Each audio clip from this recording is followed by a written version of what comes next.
Good evening, listeners.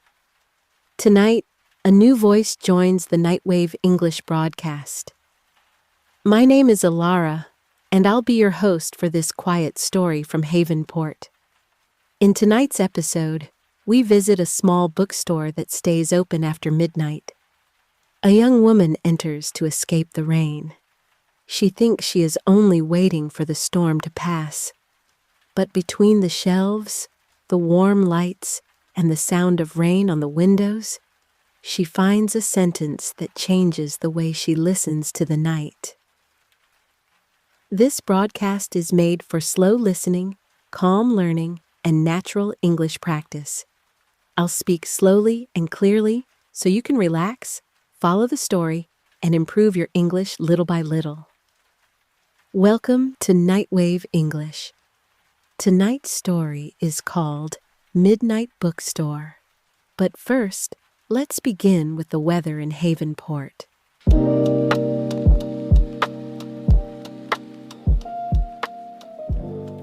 This is the Nightwave weather report for Havenport. Tonight, steady rain continues across most of the city. The temperature is around 9 degrees Celsius. The air is cool, but not sharp. There is a soft wind moving through Old Market, carrying the smell of wet stone, closed cafes, and rain-soaked paper signs. Near the harbor, the water is dark and calm.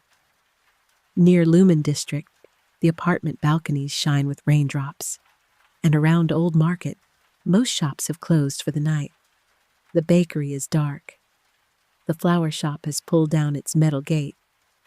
The small cinema near the corner has finished its last screening. But one sign remains on, a small warm sign above a narrow door. Harbor Pages, open late. A bookstore is a shop that sells books. A shelf is the long flat place where books are placed. A page is one side of a sheet of paper in a book. And a margin is the empty space near the edge of a page where someone might write a small note. Tonight, these words will appear naturally in the story. You do not have to memorize them now. Just notice them when they return.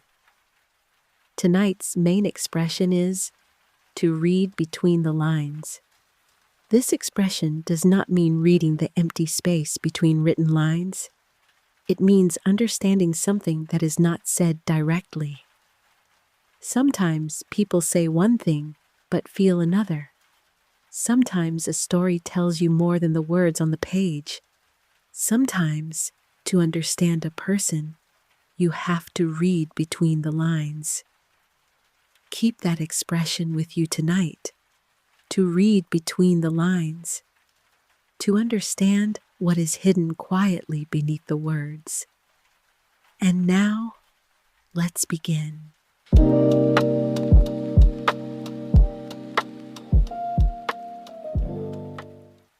Lena entered the bookstore at 12:18 a.m.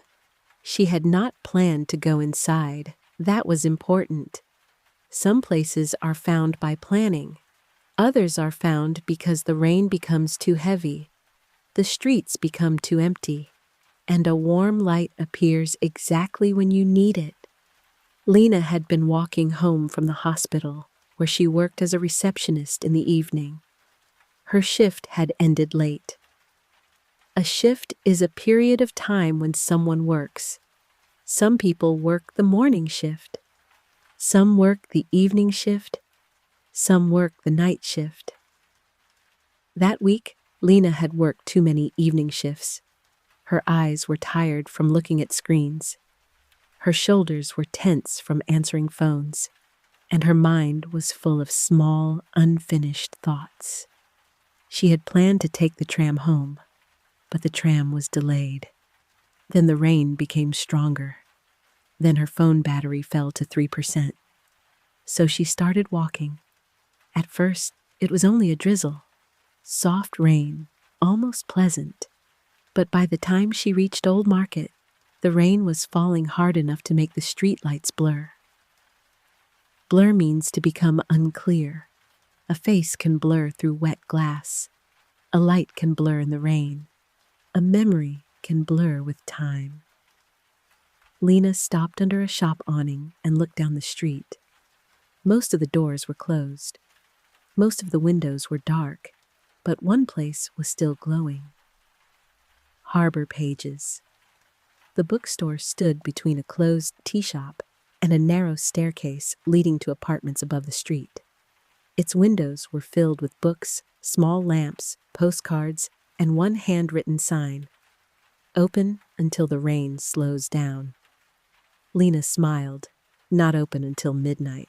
Not open until 1. Open until the rain slows down. That sounded like a rule from another world, a softer world. She pushed the door open. A small bell rang above her. Inside, the air was warm and smelled like paper, dust, coffee, and old wood. The sound of the rain became quieter immediately, not gone, just softer, like someone had lowered the volume of the world. Harbor Pages was not a large bookstore. It was narrow, deep, and full of shelves that reached almost to the ceiling. Some books were new, some were second-hand. Second-hand means used before by someone else. A second-hand book has already belonged to another person. It may have small marks, folded corners, a name written inside, a coffee stain, a memory hidden between the pages. Lena liked second-hand books. She liked the feeling that a story had already traveled before arriving in her hands.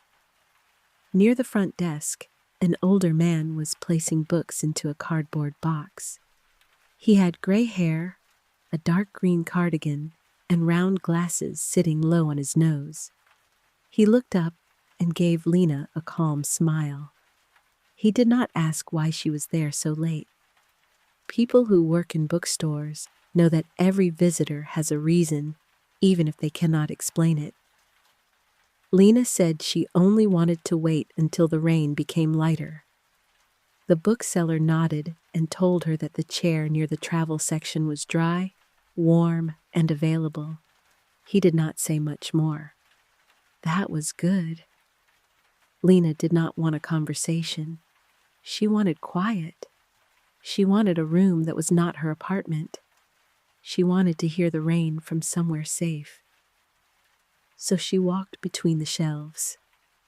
The floor made a soft sound under her shoes. The lamps were small and yellow. A radio played very quietly somewhere near the back of the shop. Not music exactly, more like a late-night voice, almost hidden under static. The place felt alive, but gently. Alive in the way a sleeping cat is alive. Still, warm, breathing. Lena took off her wet coat and sat in the chair near the travel section. The chair was old, with red fabric and wooden arms. Beside it, there was a small table with 3 books on it. One was about trains. One was about coastal towns. And one was a thin English novel with a blue cover. The title was simple, The Road After Rain. Lena picked it up. She had studied English for years at school, but she did not feel confident. She could understand some things. She could read slowly. She could write messages if she had enough time. But speaking felt difficult. Listening felt difficult too. Native speakers moved too fast. Movies move too fast. Podcasts move too fast. Even simple conversations could feel like trains passing through a station without stopping. She opened the book to the first page. The sentences were short. The language was simple, not childish, just clear. That mattered. There's a difference between simple and empty. Simple language can still be beautiful. A short sentence can still carry a feeling. A small word can still open a door. In the margin of the first page, someone had written a note in pencil. Not a translation, not a correction. A note. It said, "Read 1 page, then read the night around you." Lena stared at the sentence. Read 1 page, then read the night around you. It sounded strange at first, but not meaningless. She looked up from the book. Outside the window, rain moved down the glass. A street light reflected on the wet road. A person with a black umbrella crossed the street. Above the tea shop, one apartment window was still lit. The night around her was full of details. Maybe the note meant this: do not only read words, read the room, read the weather, read the silence, read what the world is trying to show you. Lena looked back at the book. The first paragraph described a woman walking through a quiet town after rain. Nothing dramatic happened. No danger. No secret. Just a woman walking home and noticing the smell of wet leaves, the sound of her own footsteps, and the yellow light inside other people's houses. The English was easy enough to follow, but the feeling behind it was deeper. To understand that feeling, Lena had to read between the lines. The expression returned to her mind. To read between the lines. To understand what is not said directly. The story did not say the woman was lonely, but Lena understood it. The story did not say the woman wanted to go home and did not want to go home at the same time, but Lena felt that too. Sometimes English was not only vocabulary. Sometimes English was atmosphere, a rhythm, a way of noticing, a way of paying attention.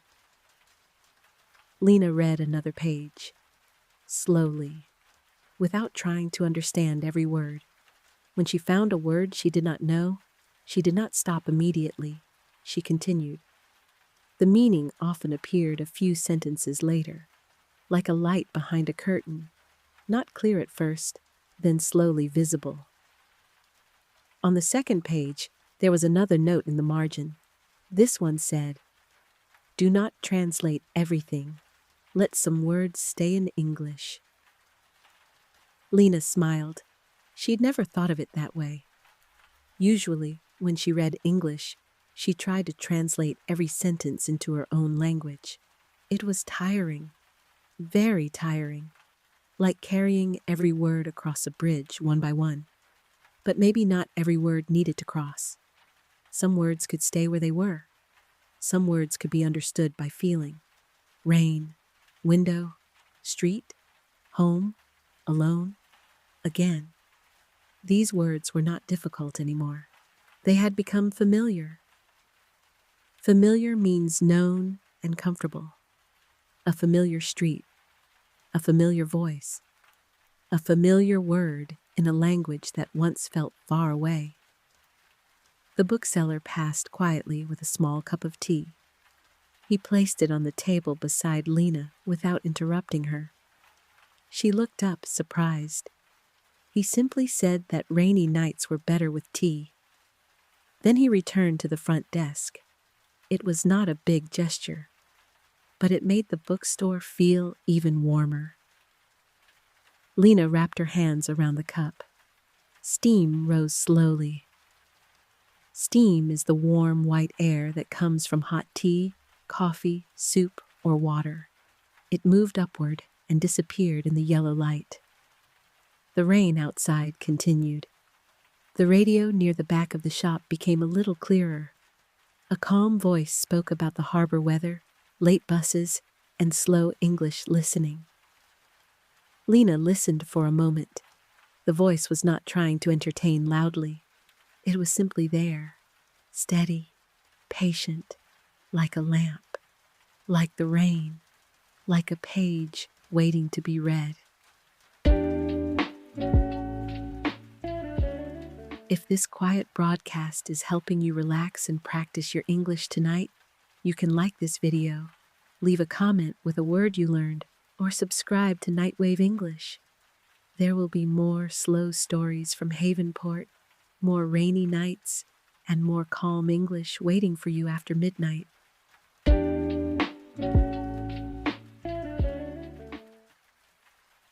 Lena returned to the book. On page 4, another pencil note appeared. This one was written smaller than the others. It said, "A book does not need you to be perfect. It only asks you to return." Lena read the line again. "A book does not need you to be perfect. It only asks you to return." That sentence felt almost too accurate. She thought about how many times she had stopped learning English because she felt embarrassed, because she forgot words, because she made mistakes, because progress felt slow, because she compared herself to people who seemed fluent and confident. But a book was different. A book did not judge her accent. A book did not hurry her. A book did not care if she read the same sentence 3 times. It waited, quietly, exactly where she had left it. Maybe learning could be like that too. Not a race, not a performance, a return. You return to the page. You return to the sound. You return to the story. And each time, something becomes a little clearer. Outside, the rain began to slow. Not stop, just slow. The drops on the window became smaller. The reflections on the street became sharper. A taxi passed in front of the bookstore, then a cyclist, then a man carrying 2 paper bags from the convenience store. The night was still deep, but it was no longer heavy. Lena looked at the book in her hands. She wondered who had written the notes. A student? A traveler? A teacher? Someone who had learned English slowly, page by page? The handwriting was neat, but not perfect. Some letters were darker than others. Some words were underlined twice. To underline means to draw a line under a word or sentence because it feels important. One sentence in the story was underlined in pencil. She did not know the way, but she trusted the light. Lena read it silently. She did not know the way, but she trusted the light. Again, the meaning was simple, but the feeling was larger. The character in the book was walking through a town after rain. But maybe the sentence was also about learning. Maybe you do not always know the way. Maybe you do not know which word comes next. Maybe you do not know when you will feel confident, but you can trust small lights. A familiar phrase, a simple story, a calm voice, a routine, a bookstore open after midnight. Lena read until page 10. For her, that was enough. Not because the book was too hard, not because she wanted to stop, but because something in her had become quiet. Sometimes 10 pages are enough. Sometimes 1 page is enough. Sometimes 1 sentence arrives at the right moment and stays longer than a whole chapter. She closed the book gently. The rain had softened outside. The sign on the window still said, "Open until the rain slows down."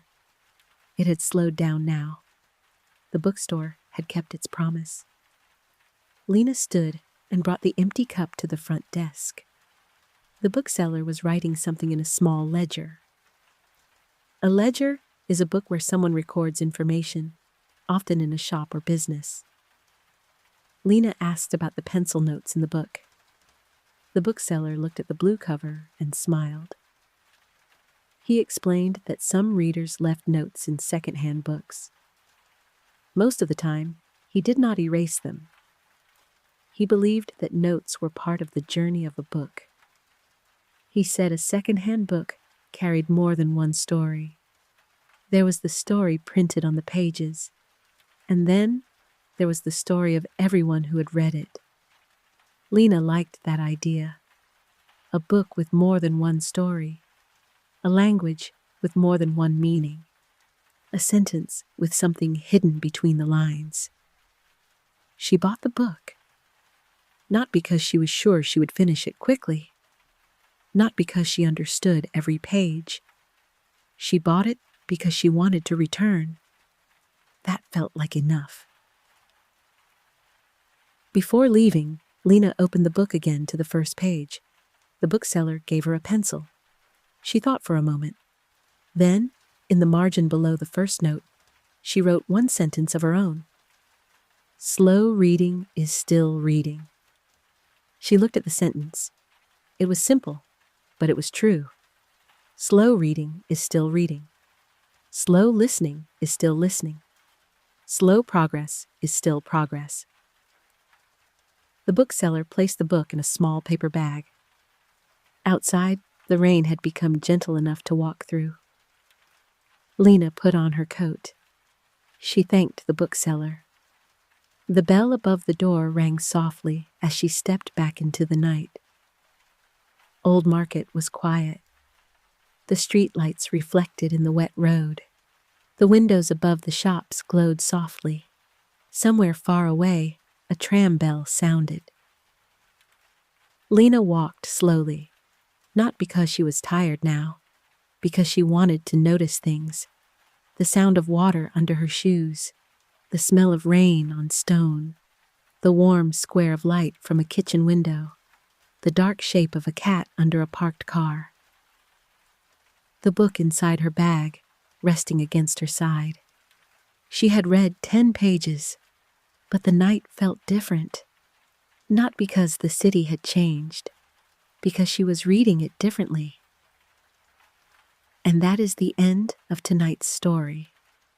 The Midnight Bookstore was not magical, not exactly. It was only a warm shop, open in the rain, with shelves full of books and a quiet man behind the desk. But sometimes, ordinary places become important because of when we find them. A bookstore can be a shelter. A page can be a door. A sentence can be a small light. And learning a language can become less frightening when you stop trying to be perfect and simply return. Page by page, night by night, word by word.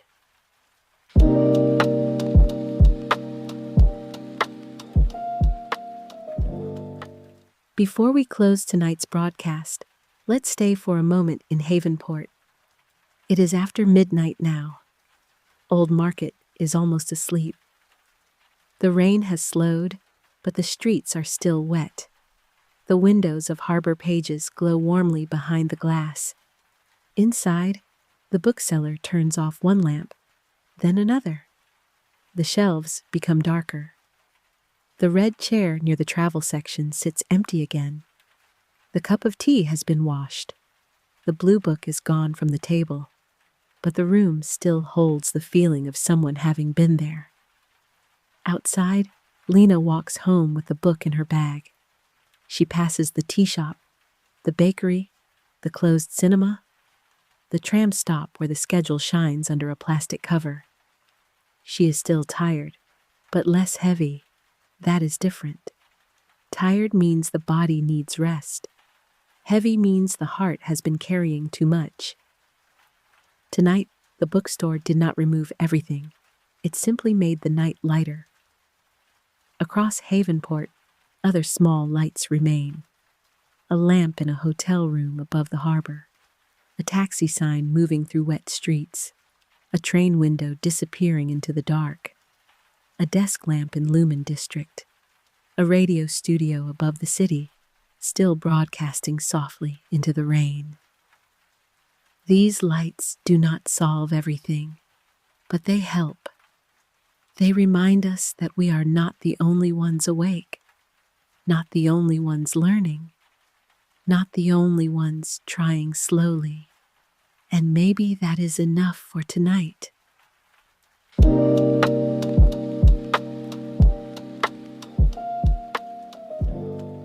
Before we say goodnight, let's remember a few useful words and expressions from tonight. A bookstore is a shop that sells books. A shelf is where books are placed. A page is one side of a sheet of paper in a book. A margin is the empty space near the edge of a page. Second-hand means used before by someone else. To underline means to draw a line under an important word or sentence. Familiar means known and comfortable. A ledger is a book used to record information. And tonight's main expression was to read between the lines. It means to understand something that is not said directly. A story can say one thing on the page, but if you read carefully, you may feel something deeper. Keep this sentence with you tonight. Slow reading is still reading, and maybe also slow listening is still listening. You do not need to understand everything. You only need to return. This has been Nightwave English, broadcasting from the quiet coastal city of Havenport. Tonight's episode was Midnight Bookstore. Thank you for spending part of your night with us. If you enjoyed this slow English story, you can like the video, leave a comment with a word you learned, and subscribe to Nightwave English. Your support helps this little late-night radio station keep broadcasting from Havenport. The next quiet story will be waiting for you after midnight. Until then, stay warm, stay curious, and remember, you do not need to understand everything tonight. Just keep listening. Little by little, English will become clearer. Good night, listeners. I will meet you again after midnight.